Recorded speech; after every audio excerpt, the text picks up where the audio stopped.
What is up, hockey fans? It is Andy coming back to you with another round of series previews. And you know why these are so great? Because they're for hockey fans, hockey aficionados, the degenerate gamblers. They kind of have to step to the side for these videos. Although, they're always going to stick around. Maybe he threw one big sniff. There was a band, I think, in the 90s called Real Big Fish. Real Big Sniffs. Sell out! I guess that would be my band if I had one. Although I am the worst musician in the world, despite the fact that YouTube, as you see right now, lists me as a musician. I love it. Worst singer there ever was, and somehow I'm listed as a musician. But I'm not going to be singing to you in this. By the way, do you want to know what this is called? What this round of the playoffs is called? You'll never guess what this round is called. I just had to re-look it up to make sure. I think I know what it is. What do you think this round of the playoffs is called? Remember, I made fun of it last. It's the conference quarterfinals, but not the actual quarter. You would think this is the quarterfinals, right? It's the Stanley Cup quarterfinals. Go ahead, look it up. Ready? It's the division semifinal? What the hell is that? How is this the division semifinal? You could have teams, if a wild card won it from the other division and they're in this round, how are they in the division semifinal? They are not a part of that division whose bracket they're playing.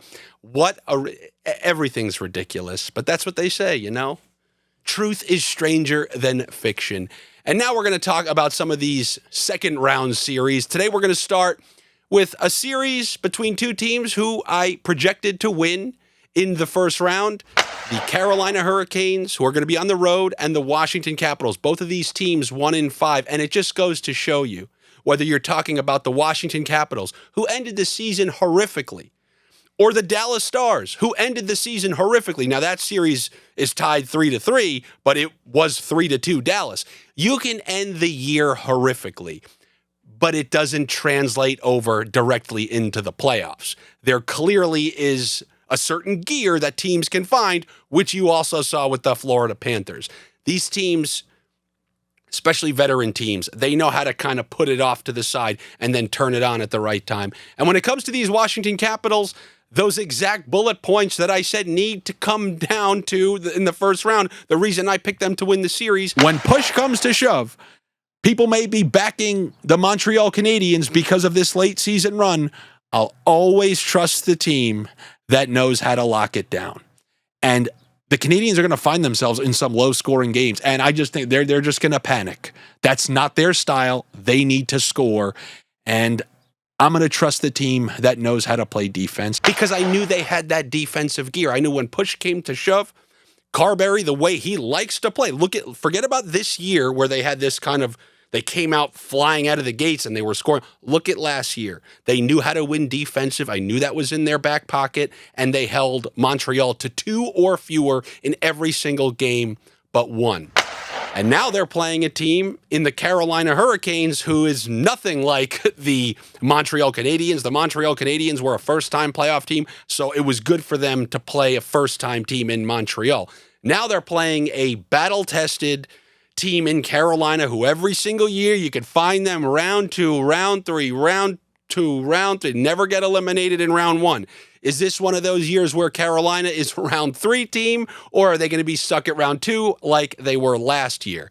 Now, last year they were facing the New York Rangers and Igor Shesterkin, and Shesterkin was a huge difference in that series because with a lot of these Carolina series, the difference is many times they'll outplay their opposition as they did last year and end up on the wrong side of the series. And why is that? Goaltending, the most important factor in this series. Going into last series, we said, is Logan Thompson going to be there? Is he going to be trying to play through an injury? No, not really. He looked absolutely fine, and he looked incredible every single game he played. Montreal kind of got to him in that one game 3, but he also left the game with an injury, came back, picked up where he left off, gave up 2 goals in a game in Montreal, and then shut them out. So he's coming in with full confidence, and that's a huge factor that, tips the scales a little bit in terms of goaltending, which is a huge playoff scale tip to the Washington Capitals. They have a good goalie, borderline very good, and he's playing great against a team whose goaltending has cost them the series in multiple straight postseasons. Well, I want to take that back. 2 years ago, it's the one postseason that Carolina got steady goaltending, steady Freddie all the way through that series with Florida. He was going tit for tat with Sergei Bobrovsky, and they received quality goaltending, and they almost made it to the Stanley Cup. It's as simple as that. Last season, Freddie just destroyed them in Game 6. Kochetkov burned them in Game 3. So their goaltending has screwed them many times in the past. Couple years ago in the postseason against the Rangers, there was no Freddie Anderson because he's so injury prone like he is right now. We don't know his status for the series. Kochetkov had to come in a Game 7, got absolutely lit up. So goaltending it's just that elephant in the room for the Carolina Hurricanes. It always shows its face, and it showed its face when Putrid Pyotr came in because Freddie Anderson was doing well enough. They were winning those games with relative ease. Kochetkov comes in. Carolina ends up winning Game 5. They went down 3-0 pretty quick. And if you just look at how Kochetkov played, he did not look like a confident goaltender. So think about it. We have one team going in with their goaltending status in flux. Is Freddie going to be ready? Is Kochetkov going to play like he did against the Devils in those few games? And then on the other side, you have a rock-steady goaltender in Logan Thompson, probably ready to continue what he was doing. So that's going to be a major factor which decides this series, absolutely. At the very top here, you saw me put cheek for cheek. I know that the Washington Capitals can embrace that low-scoring shutdown style of hockey, which is why I kind of like them. You know, normally first time high seeds in the playoffs, I'm not overly high on because usually there needs to be some growing pains and you learn how to win in the playoffs. But I like that they got that defensive philosophy down. I always believe defense typically will beat offense. So you saw that in that Montreal series. They're going to be playing a team that's happy to go cheek for cheek. You want to go clench cheeks? We will go clench cheeks multiple overtimes in a 0-0 game.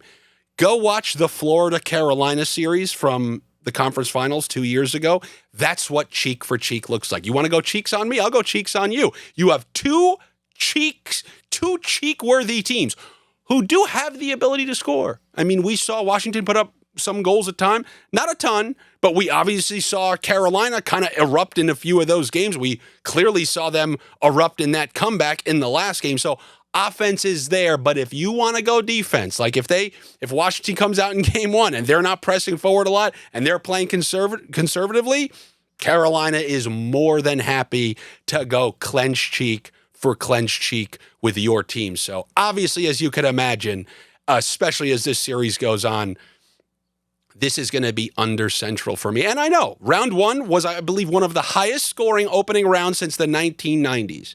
So I don't know how you look. Are you one of those people who go, oh, that means it's just a massive year, it's just going to be a tidal wave? Or did they all just get out of the way and now it's just going to be a series of clenched cheeks? It doesn't matter for me. I know it's just kind of like pushing towards a magnet. The further you get in the Stanley Cup playoffs, the harder it is to score. The more cheeks become clenched and the harder it is to score. So there are going to be tons of unders in this series, in my opinion. You know, that stems from a couple of other reasons as well. When you look at Washington, think about how's Washington going to get their scoring? And your first immediate thought is, Alexander Ovechkin, broke Wayne Gretzky's record. How does Ovechkin accumulate, a decent number of his goals on the power play? How's the Hurricanes' power play? We talked about them last series before the series started. How is that Hurricanes PK? Oh, did you say number 1 in the NHL for like 3 straight seasons? Well, I mean, how did the Devils' number 3 power play do again? It must have got a couple of goals. 0. It got a grand total of 0 goals against the number 1 penalty kill in the NHL. So you got to start to think Washington and their double defenseman top power play, it's not overly likely to contribute a ton. I believe maybe they had 3 power play goals in the last series, which is not too bad. But 3 power play goals against the Canadiens is a lot different than trying to score 3 power play goals against the Carolina Hurricanes, who have that number 1 penalty kill and are obviously coming in with full penalty kill confidence, stopping the number 3 power play in every single power play that they had in that previous series. So you can imagine a confident penalty kill kind of stifling what the Capitals have to offer on that power play. And when it comes to guys like Ovechkin, you know the deal with the Hurricanes. In the Hurricanes' home games, they're going to get that exact defensive matchup they want. They're going to get Stahl out there playing defense, him and Martinook against that top line. And they're going to have Jacob Slavin just all over that top line. And then that brings me to one of my main bullet points. What are Dylan Strome and Alex Ovechkin going to be able to do 5-on-5 against a good defensive team who's going to be pressing to get that good matchup against them? That, to me, is a huge question. Dylan Strome had a massive series in round 1. It's one thing to have a big series against the Montreal Canadiens and their roller hockey defense opposed to the Carolina Hurricanes, who you know what you're going to get from them come playoff time. I mean, the Devils did not have Jack Hughes. Absolutely. Jesper Bratt and Nico Hischier are quality players. And whether you want to throw Meyer with them, they ended up breaking them up after game 1 or 2, but they were able to shut down some pretty high-quality players on the New Jersey Devils. And like I just said, 0 power play goals. So where is Washington going to get some of their offense? And I may have an answer for you. And I think one of the low-key deciding factors in this series are going to be the production from the defensemen. There are many players in this series who have the ability to contribute offensively. On Washington's side, you obviously have John Carlson and Jacob Chychrun, 2 defensemen who are so offensively inclined, they're both on the top power play. But even someone like Rasmus Sandin can absolutely contribute. So there are multiple contributors who can potentially aid whatever Washington's scoring may or may not be lacking throughout the course of the series. And then on the other side, on the Carolina Hurricanes side, there's obviously Shane Gostisbehere. You have Walker, Burns, Orlov has contributed a ton in the past, especially when he was on the Bruins. So we know he has that in his game. If these games are going to be low scoring, 1-to-1 games, then I can obviously see a defenseman joining the rush, creating 1 4-on-3, which could be the difference in the game. And they both have players on each of these teams who can help generate offensively. So there's a lot of matchups that are pretty even in this series. And when it comes to the style of play, speed versus size, you know, the Washington Capitals have a lot of size and they can wear on you as they did the Montreal Canadiens. But this is a different kind of team in Carolina. Carolina, while they're not the biggest team, they absolutely play a physical, hard forechecking, turnover-driven type of game. And that comes with a ton of speed. They have a weird mix of speed, hunger, and they do play physical. So I don't think they're going to be overwhelmed at all. And it's probably going to be them more so than Washington who determines the pace of these games, because if you just watch that Devils series, they just kept coming and coming and coming. That's the style that they play. And it's going to be fascinating to see a somewhat slower Washington team if they can slow the game down to their pace and try to win games in a low-scoring fashion where they're not just allowing Carolina to get on them, keep offensive zone time, and generate chances and cycle the puck and do what they like to do. It is a close series in terms of the way these teams play. Like I said, right up top, cheek for cheek.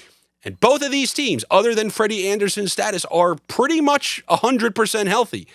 Washington got Protas back. Carolina was operating at full strength. And it should be a great series. It should be a very good series. But with every single series, I have to pick a winner for you. But I'm not really going to change what I said throughout the early stages when I was watching Washington at the end of the season. I don't think it's a fair indication of treating Washington like an upper echelon team, and that's clearly seen in the line. I fully agree with Vegas putting a battle-tested Carolina team at -150 in this series. Maybe I would put it like -135. I wouldn't put it that high. But this Carolina team under Brind'Amour has done this many times. The Washington Capitals team that won the Stanley Cup, their very next round of playoffs was against Rod Brind'Amour in his first year as the Carolina Hurricanes coach. Rod Brind'Amour, his style of play, was able to beat the defending Stanley Cup champions in that series. So you had a younger Ovechkin, a younger Carlson, a younger Wilson.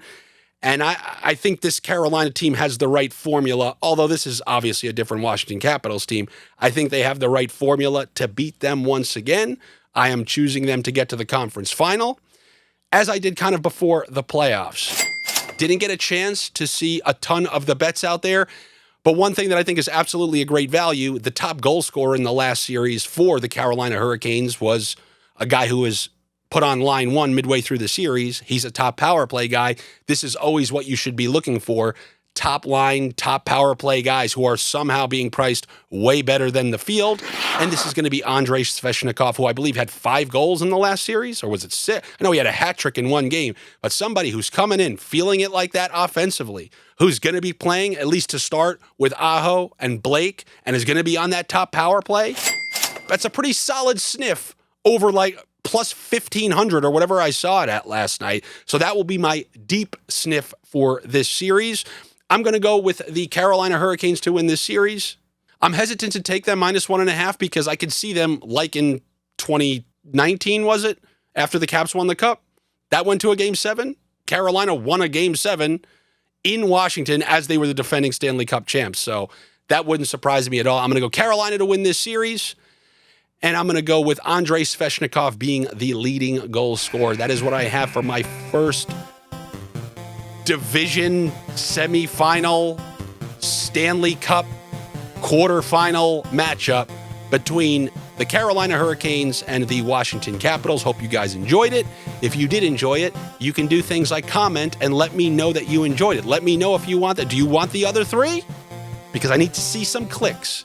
I need clicks, I need comments, I need shares, I need you clicking the notifications, and I really would appreciate if you guys come over to the Patreon and join that and be a, minority owner of my show. You could tell the girl that you're going on a date with next week, like, oh, do you own stock? Why not? I own a portion of this popular show on YouTube called Andy's NHL Sniffs. Did you click it? Did you like it? Did you share it? Well, if she didn't, you definitely should. I will see you guys for the next video. Take it easy. I will talk to you later.